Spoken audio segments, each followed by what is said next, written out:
अस्सलाम वालेकुम एवरीवन। आज हम पढ़ेंगे सीक्वेंस एंड सीरीज़। जैसा कि हमने पिछले वीडियो में देखा था कि सीक्वेंस एंड सीरीज़ क्या होता है, लेकिन मैं फिर भी एक बार दोबारा सीक्वेंस एंड सीरीज़ बताने लगी हूँ। इसमें क्या होता है, arrangement of objects in an order कि तरतीब में, सीक्वेंस का मतलब ही होता है तरतीब, तो arrangement of objects in an order, इसको ना प्रोग्रेशन भी कहते हैं। ठीक है, जैसे हमारे पास है 2 4 6 8 10। ठीक है, मतलब इसमें अब इसमें जो गैप है वो क्या है, 2 2 का गैप है, 2 2 का सब में गैप है। और इसमें है 1 2 3 4 5, इसमें किस चीज़ का गैप है, इसमें कोई गैप नहीं है। इसमें क्या गैप, 1/3 3/6, अब ये फ्रैक्शन की फॉर्म में आ रहा है, तो अब इसमें किस चीज़ का गैप है, ये तो सारे उलट है। इसमें हम कह देंगे कि यहाँ पे जो नीचे वाली टर्म्स हैं उसमें 3 3 का गैप है, और जो ऊपर वाली टर्म्स है उसमें वो ऑड नंबर में दिए हुए हैं। यहाँ पे ये 7 है। ठीक है, उसके बाद हमने ना अब इनकी हर टर्म को ना A1 A2 A3 A4 कहना है। ठीक है, अब इसमें देख लेते हैं एक बार। 1/3 है, 3/3, ये सारी नीचे वाली सेम हो गई हैं इसमें, और ऊपर वाली क्या है वो ऑड नंबर में है। ठीक है, ऐसा भी होता है गैप में, सीक्वेंस में ऐसा भी होता है।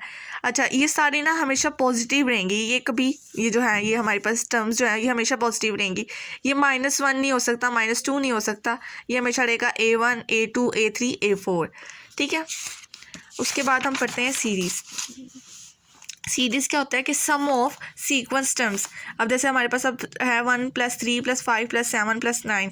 अब ये जो है थी ना, ये एक सीक्वेंस था ना, तो अब इसको हम ऐड कर देंगे ना तो वो सीरीज़ बन जाएगा। ठीक है, अब जब इसको ऐड करेंगे जो आंसर आएगा ना वो होगी इसकी सीरीज़।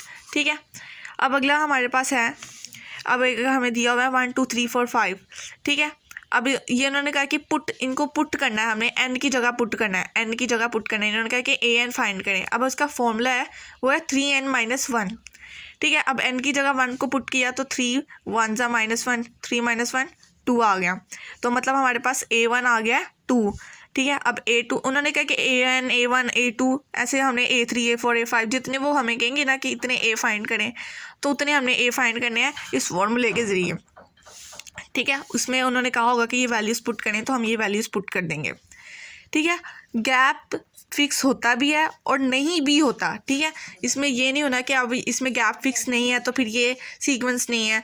गैप ऐसा होता है कि सीक्वेंस वो जो है इसका सीक्वेंस वो ना हो, इसमें जैसे फिक्स ना हो, सॉरी गैप फिक्स ना हो। अब जैसे अब यहाँ पे है 1 3 12 और 60, इसमें किस चीज़ का क्या है, ये मल्टीपल हो रहे हैं। 1 मल्टीप्लाई पहले 3 किया, फिर 3 मल्टीप्लाई 4 किया, 12 आ गया, 4 मल्टीप्लाई 5 किया, और 12 मल्टीप्लाई 5 किया तो 60 आ गया। मतलब ये एक गैप किस में मल्टीपल फॉर्म में गैप्स हो रहे हैं। ठीक है, तो ये भी सीक्वेंस है। उसके बाद अगर इसका करें, उन्होंने कहा कि हमें फाइंड और इसकी 2 और करें हम, तो इसका करेंगे 1 3 12 60, 60 को 7 से करेंगे 360 आ जाएगा, 360 को 8 से करेंगे तो 2520 आएगा। ठीक है, अब है हमारे पास ये जैसे अरिथमेटिक सीक्वेंस है, इसमें क्या होता है कि गैप जो है ना वो फिक्स होता है। अब जैसे ये 1/1 है, 2/2 3/4 और ये 4/8, इसमें फिक्स आ रहा है ना ये सारा। ठीक है ना, 2 4, ये देखें गैप फिक्स मैं बताती हूँ। 2 को यहाँ पे 2 का ही आ गया, और यहाँ पे 4, इसको मल्टीप्लाई किया हुआ है, यहाँ पे नीचे मल्टीप्लाई किया 2 से, इसको भी मल्टीप्लाई किया 2 से, इसको भी मल्टीप्लाई किया 2 से, और आगे अभी अगर हम करेंगे तो वो आ जाएगा मल्टीप्लाई 2 ही आएगा। ठीक है, यहाँ पे ऊपर सारा सेम है और नीचे जो है वो क्या है, मल्टीप्लाई 2 मल्टीप्लाई 2 मल्टीप्लाई 2 है। ठीक है, अरिथमेटिक सीक्वेंस में क्या है, गैप फिक्स है। इसकी डेफिनेशन क्या होगी, a sequence in which gap को क्या कहेंगे, कॉमन डिफरेंस, जो डिफरेंस जो है बिल्कुल जो कॉमन आ रहा है ना वो सेम हो, उसको कहते हैं अरिथमेटिक प्रोग्रेशन या एपी। ठीक है, अब यहाँ पे है -1 -2 -3 -4, हमें कैसे पता चलेगा कि गैप सेम है। गैप जो है वो फाइंड करने का तरीका ये डिस्टेंस, ठीक है, यानी गैप कॉमन डिफरेंस। ठीक है ना, इसको हम फाइंड कैसे करते हैं, डिस्टेंस इज बिटवीन 2 पॉइंट्स, इसको हम फाइंड करके दिखाते हैं आपको। How to find the second term minus first term, कोई भी सेकेंड टर्म ले लो, ये वाली सेकेंड टर्म ले लो, ये वाली सेकेंड टर्म ले लो, ये वाली सेकेंड टर्म ले लो, कोई भी सेकेंड टर्म ले ली हमने और उसको फर्स्ट टर्म से माइनस कर दिया ना तो हमारे पास वो गैप आ जाएगा। ठीक है, अगर हमारे पास उन्होंने कहा है कि इसकी 100वीं टर्म निकालने हैं तो हमने इसकी 100वीं टर्म कैसे निकाली है, इस फॉर्मूले के ज़रिए, an = a1 + n - 1 d।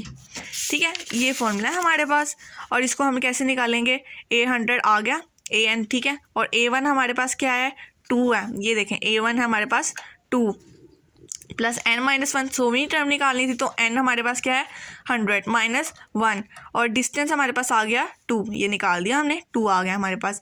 अब ये 2 प्लस 99 मल्टीप्लाई ये 2 हो जाएगा। अब पहले हमने डिमेंस रूल के ज़रिए सबसे पहले जो है 99 को 2 से मल्टीप्लाई करेंगे, उसके बाद इसको ऐड करेंगे तो हमारे पास आंसर है 200 है। पहले इसको प्लस नहीं करना, पहले इसको मल्टीप्लाई ही करना है, ठीक है।